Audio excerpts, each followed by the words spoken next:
आप जैसा कि जानते हैं कि पटना विश्वविद्यालय में पिछले दिनों पेपर लीक हुआ था, जो एलएलबी एंट्रेंस के दौरान पेपर लीक हो गया था। लेकिन पटना विश्वविद्यालय प्रशासन के कान में जूं तक नहीं रेंगी है और पूरे देश के अंदर जिस तरह से पेपर लीक की सरकार है, उसी तरह ये पेपर लीक की VC यहाँ बैठी हुई है। ये पटना विश्वविद्यालय को खत्म करने की एक साजिश चल रही है। पटना विश्वविद्यालय को अगर खत्म किया जाएगा तो कोई प्राइवेट यूनिवर्सिटी यहाँ बनेगा, और जब प्राइवेट यूनिवर्सिटी बनेगा तो गरीब गुरबे जो पिछड़े समाज के लोग हैं वो पढ़ने से वंचित हो जाएंगे। AISF के द्वारा आज प्रदर्शन किया जा रहा है। आपको बता दें कि पेपर लीक के साथ कई और मुद्दे हैं जिसको लेकर आज ये लोग प्रदर्शन कर रहे हैं। और ये तस्वीरें देख लीजिए, जहां दरभंगा हाउस की ये तस्वीरें आपको नजर आ रही हैं और कई स्टूडेंट सीधे बात करेंगे इनसे। सबसे पहले तो नाम। मेरा नाम मीर सैफ अली हुआ है। ये बताइए कि मुद्दा क्या है आज का? मुद्दा तो बेसिकली बहुत है। पटना विश्वविद्यालय ही एक मुद्दा है। आप जैसा कि जानते हैं कि पटना विश्वविद्यालय में पिछले दिनों पेपर लीक हुआ था, जो एलएलबी एंट्रेंस के दौरान पेपर लीक हो गया था। लेकिन पटना विश्वविद्यालय प्रशासन के कान में जूं तक नहीं रेंगी है और राजभवन ने भी लेटर भेज करके जवाब मांगा, लेकिन आज तक इनका क्या हुआ कुछ नहीं पता। कौन दोषी है उन पर कार्रवाई नहीं हुआ। आप समझिए, जो बच्चे पढ़ने लिखने वाले हैं उनके साथ तो ये अन्याय है। और पूरे देश के अंदर जिस तरह से पेपर लीक की सरकार है, उसी तरह ये पेपर लीक की VC यहाँ बैठी हुई है। इसको कतई बर्दाश्त नहीं किया जाएगा। MFA की पढ़ाई पटना विश्वविद्यालय में कई दिनों से नहीं, लोग बोल रहे थे कि होने वाली है, लेकिन आज तक नहीं हुआ है। हमारा मांग है इमीडिएट MFA की पढ़ाई शुरू की जाए। हमारी मांग है कि PG में जो आपने फ़ी वृद्धि, दुगनी फ़ी वृद्धि की है, फ़ी हाइक का मसला जो है उसको वापस लिया जाए। अगर नहीं लिया जाता है तो सोमवार से AISF उग्र आंदोलन को मजबूर होगी और AISF उग्र आंदोलन करने के लिए जा रही है। ये बताइए, लगातार आप तो हमेशा ही मैं देखती हूँ कि VC के खिलाफ आप लोग बातें करते हैं और कहते भी हैं कि VC आप लोग की बात नहीं सुन, लेकिन इतना प्रतिष्ठित संस्थान है, विश्वविद्यालय है, आखिरकार सरकार के कान में। देखिए, पटना विश्वविद्यालय देश का 7वां सबसे पुराना विश्वविद्यालय और इसे ईस्ट का ऑक्सफोर्ड कहा जाता था। लेकिन आज स्थिति क्या है आप देख लीजिए। बगल में डिस्पेंसरी पड़ी हुई है, उसकी हालत इतनी खस्ती है कि वो आए दिन बंद होने के कगार पे है। ये पटना विश्वविद्यालय को ख़त्म करने की एक साजिश चल रही है।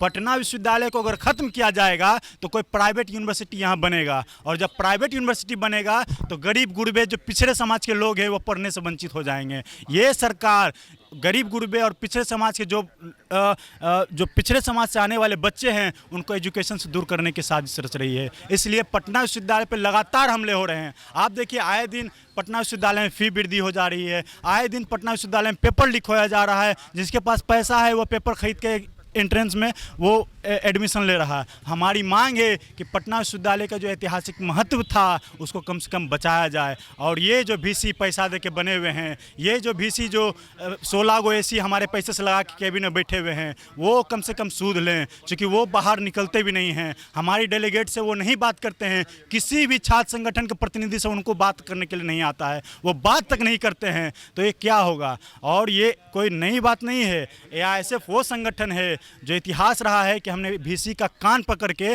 पटना विश्वविद्यालय से भगाने का काम किया था। ये भी ले लेती हूँ, कई और मुद्दे तो हैं ही। एक और मुद्दा बिहार की राजनीति में दोनों चल रहा है कि स्टूडेंट क्रेडिट कार्ड को लेके अब जो 4 लाख मिलता था वो 2 लाख मिल रहा है। इस पर आप लोगों का क्या स्टैंड है? देखिए, ये सरकार चुनावी सरकार है।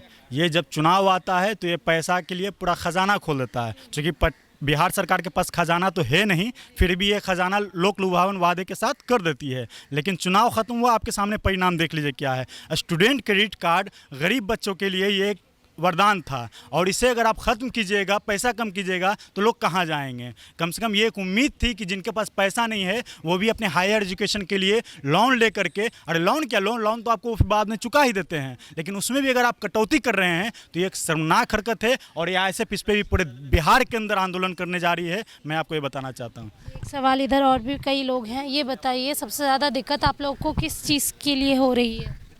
चलिए देखिए, जनजी भी हैं, इनसे बात करेंगे। ये बताइए, आप भी यहाँ आए हैं, क्या लग रहा है फ्यूचर आपका खतरे में है? जनजी नहीं, पहले तो मैं जेन अल्फ़ा हूँ, क्योंकि मैं 2010 के बाद हुआ हूँ। अच्छा, आप अल्फ़ा हैं? या अच्छा, ये बताइए यहाँ पे क्यों आए हैं? मैं AISF का मेंबर हूँ। मेरे को लग रहा है ऐसा कि मैं भी आगे चलकर पटना यूनिवर्सिटी में आऊँगा, तो आज ये हाल है तो कल तो और हालात बुरे से बुरे हो जाएंगे। इसलिए मैं आज से ही खड़ा हूँ ताकि मेरा कल ख़राब ना हो, क्योंकि आज खड़ा रहूँगा तो कल अच्छा रहेगा। क्या लग रहा है, भविष्य खतरे में है? या भविष्य तो पूरे खतरे में है। मैं जंतर मंतर पे बड़े मंत्री का इस्तीफ़ा लेके आया हूँ, तो ये क्या है? VC का इस्तीफा? हाँ बीसी का इस्तीफा लें। बच्चे काफ़ी ज़्यादा जागरूक हो गए हैं, इसके साथ ही इनसे बात करेंगे।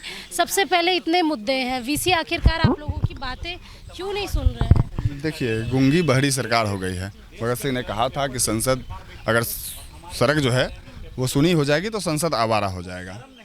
तो जिस तरीके से सरकार को जो है पूरे पेपर लीक की सरकार, या ठीक है राज्य में हो या केंद्र में हो, या बनी हुई है, ठीक है। लगातार आप आंदोलन देख रहे हैं। 12 साल में जो नहीं हुआ वो जो है पहली बार जो है मोदी सरकार के जो है मंत्री इस्तीफा दिए। उसके बाद झारखंड के आप देख लिया आंदोलन, या पटना के गर्दनी बाग में आंदोलन हो रहे हैं। तो लगातार जो है वो पेपर लीक का मामला चल रहा है। अभी पिछले दिनों क्या हुआ कि पटना विश्वविद्यालय के अंदर पटना लॉ कॉलेज 1909 का जो है 117 साल पुरानी जो है वो अपनी उसकी एक गरिमा है, उसका लॉ का एंट्रेंस का एग्ज़ाम हो रहा था 1 तारीख को, और 10:30 से 12:30 बजे तक एग्ज़ाम था, और 11:15 के करीब जो है वो पेपर आउट हो गया। सारे व्हाट्सएप ग्रुप में चल रहे थे। सारे अगले दिन का जो है आप 2 तारीख का अगर अखबार देखेंगे तो सारे अखबारों ने भी इसको प्रमुखता से छापा है एविडेंस के साथ। और उसके बहुत शर्मनाक बात है कि उसके जो है कंट्रोलर कहते हैं कि नहीं क्वेश्चन पेपर बाहर गया है लेकिन आंसर अंदर नहीं आया है, इसलिए इसको लीक हम नहीं मानेंगे। अरे भाई, आपकी कैसी व्यवस्था है कि व्हाट्सएप के ग्रुप में आप घूम रहा था, इसकी क्या गारंटी है कि नहीं गया आंसर? सारे लोग उपलब्ध जो है साक्ष्य के आधार पर जो है सारी रिपोर्टिंग हुई है, सब कुछ उपलब्ध है, बावजूद न ये पेपर रद्द कर रहे हैं। और इनको लगता है कि हम डिक्टेटरशिप है, जैसे चाहेंगे वैसे चलाएंगे, तो ये बिल्कुल नहीं होगा। इनको हर हाल में जो है परीक्षा जो है वह LLB का एंट्रेंस एग्ज़ाम रद्द करनी होगी। पुनः जो है आपको कड़ी व्यवस्था में उसको एग्ज़ाम लेना पड़ेगा। दूसरी चीज़ कि PG में जो है फ़ी हाइक का मामला है, 2500 से सीधे 4600 रुपये का है, उसको रद्द करते हुए जो है पुनः जो है पुरानी फीस जो है उसको लागू करनी पड़ेगी हर हाल में। नहीं तो ऑल इंडिया स्टूडेंट फेडरेशन चरणबद्ध आंदोलन करेगा। अगले चरण में हम पूरे विश्वविद्यालय को ठप कराएंगे, बंद कराएंगे।